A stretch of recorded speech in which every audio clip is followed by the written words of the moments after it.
Hello, I am Instaburst, and this is actually not my YouTube channel.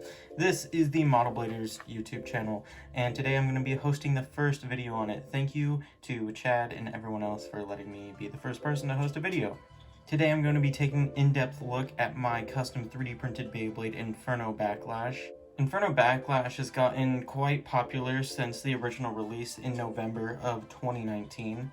And I realized ever since it came out, I haven't really done an in-depth video explaining it, how it came to be, all the previous forms that I made first with the help of many people. I wanted to go through all the stages that made it a reality. If you're someone who hasn't heard of Inferno Backlash, here it is. It is a switch frame Beyblade. If you don't know what that is, I'll also go in depth about what that is and how the system came to be. It is dual spin, it has a flippable switch frame. I will also go into more detail about that too. And it uses the Sting Extend Plus combo. My Sting's broken, thanks Chad. With that being said, I'm going to take you back to the very first Backlash. All the bays showcased in this video, I just want to say really quick, are all created by Quake and Bacon. Go check him out, his channel link will be in the description down below. So, long before Inferno was actually made and ready to battle, I was going to be using a different Beyblade. It was still going to be Backlash, but it was going to be very different. Before I actually show you guys the actual print of Ion Backlash, I want to show you the original concept and drawing.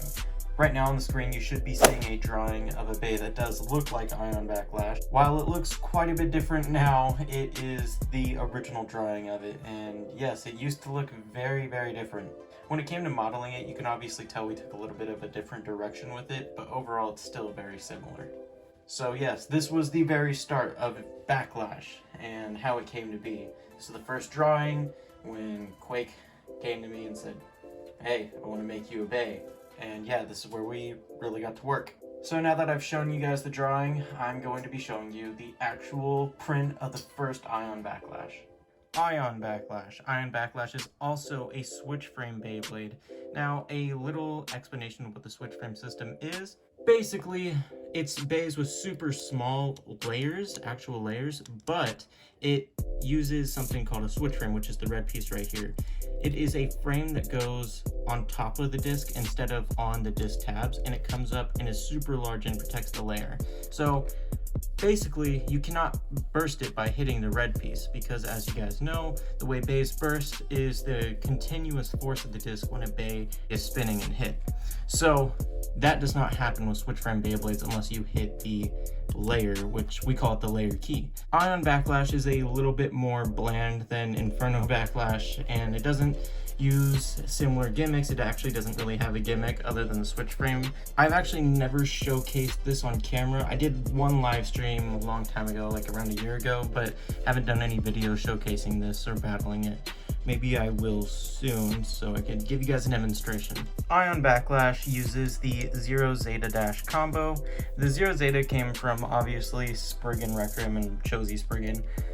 I wanted to create a good balance type. This bay has good attack, good stamina, and good defense. It's overall a really good bay. With all that being said about Ion Backlash, let's move on to Inferno Backlash. Now, before I actually show you guys Inferno Backlash, I'm going to go over some pictures of Inferno Backlash that I have, and the very first one that was printed. So on the screen right now should be a picture of Inferno Backlash, a very rough sketch of one. You can see it's very jagged, spiky. It was the first concept of Inferno Backlash, and it has changed quite a bit since then.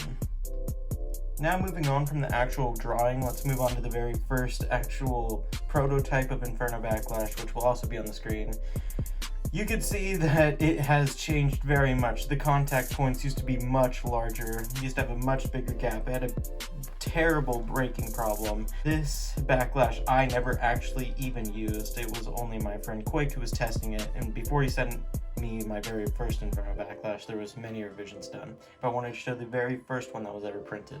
Now moving on from this one, it has become a little bit more of a controlled power. It's not as wild as a design. It's still pretty insane with the contact points, considering how much burst resistance the bay has too, but yes, it is a little bit more controlled.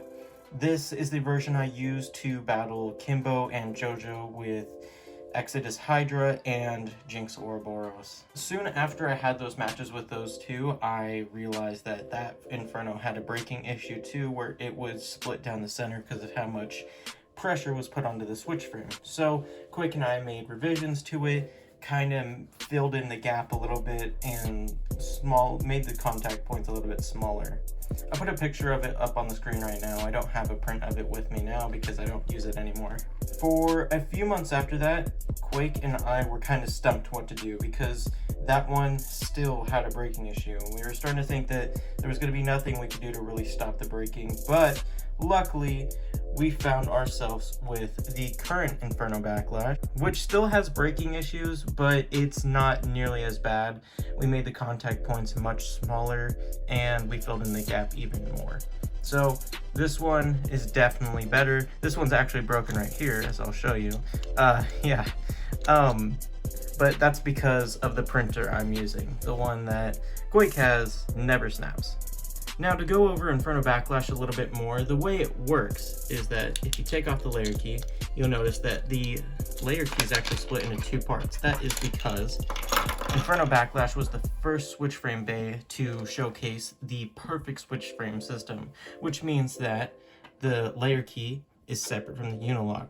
Now, there's really no purpose for this other than making a bay dual spin, or if you want to make a super complex gimmick, like Hero Samuraiser, the bay Quake made and used as his partner for a long time. His gimmick was only possible using the perfect switch frame system. Now, Backlash used the perfect switch frame system so it could have two sets of teeth so it could change spin directions. Inferno Backlash had one other gimmick. It was a gimmick where the switch frame, when it's not broken, it could actually be flipped.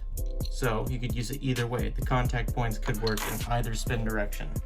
Small disclaimer, this did come out before Master Diabolos was ever released or shown, so I did not steal the gimmick. No, just happened randomly. While the old Backlash used 00, the newer versions have all used Sting because I liked how the red worked with the switch frame.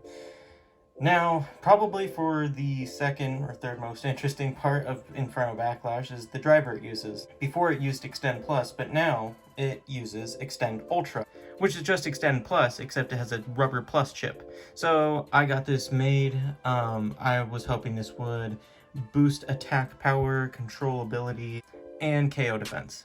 Sadly, it worked for the KO defense, but the attack is uncontrollable, and yeah.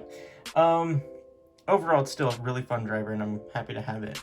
But with the recent break of my Sting disc and the break of my layer, I thought I might experiment with new colors and a new combo.